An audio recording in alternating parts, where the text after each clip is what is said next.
กันแน่ซึ่งข่าวนี้ก็ยังคงอยู่เกี่ยวกับการเปิดบ้านสอบเสงจบสั้นมัธยมตอนปลายม.7 กันอยู่เนาะอยู่ที่เมืองชลบุรีเพิ่นก็ได้มีการจัดการสอบเสงจบสั้นมัธยมตอนปลายสั้นม.7 ในวันที่ 19 มิถุนายน 2018 อยู่ที่โรงเรียนม.ส.โนนสว่างเมืองชลบุรีแขวงสวรรณเขตได้จัดการสอบเสงจบสั้นม.7 เพื่อเป็นการปฏิบัติตามหลักสูตรการเรียนการสอนที่กระทรวงศึกษาธิการและกีฬาวางออกทั้งเป็นการประเมินความรับรู้และความเข้าใจของน้องนักเรียนในการศึกษาหำเรียนในระยะผ่านมาของนักเรียนสั้นมัธยมตอนปลายซึ่งเข้าร่วมตัดหัวบทสอบเสงในครั้งนี้มีทานถาวรอินทรีย์เชียงใหม่หัวหน้าแผนกศึกษาธิการและกีฬาแขวงทานทองเวิร์นแก้ววงศักดิ์หัวหน้าห้องการศึกษาธิการและกีฬาเมืองพร้อมด้วยครูอาจารย์คณะกรรมการยามห้องสอบเสงและน้องนักเรียนเข้าร่วม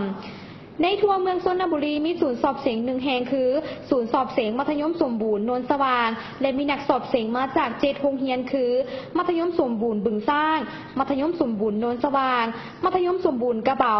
มัธยมสมบูรณ์ลำถวยมัธยมสมบูรณ์หนองบัวลาวมัธยมสมบูรณ์หนองบัวหลวงและมัธยมสมบูรณ์อ่ำพะวังมีนักสอบเสงทั้งหมด375 คนเป็นหญิง183 คนมีกรรมการย้ำห้องสอบเสง38 คนการสอบเสงรวมมีทั้งหมด4วิชาหลักคือภาษาวรรณคดีคณิตศาสตร์ชีวศาสตร์ภูมิศาสตร์ประวัติศาสตร์ซึ่งก็ใช้เวลาสอบเสงทั้งหมด2วันเนาะซึ่งก็เริ่มตั้งแต่วันที่19หาวันที่20มิถุนายน 2018จึงจะสำเร็จ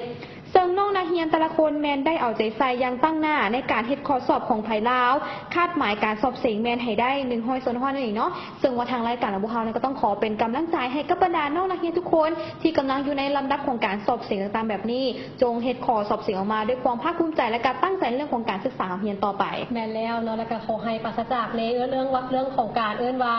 กายหรือว่าการมีเตี้ยน้อยเตี้ยใหญ่ต่างๆเนาะก็ขอให้ทุกท่านนั้นแบบว่าตั้งใจเมืองบทเรียนถ้าว่าเขาเข้าใจในบทเรียนเขาตั้งใจฟังครูอธิบายในเวลาที่เขาเรียนแต่ละครั้งนั้นก็จะให้เขาสามารถตอบคำถามที่ว่าเพิ่นออกมาสอบเสงได้เนาะกับปราศจากเรื่องของการกายกันนั่นเอง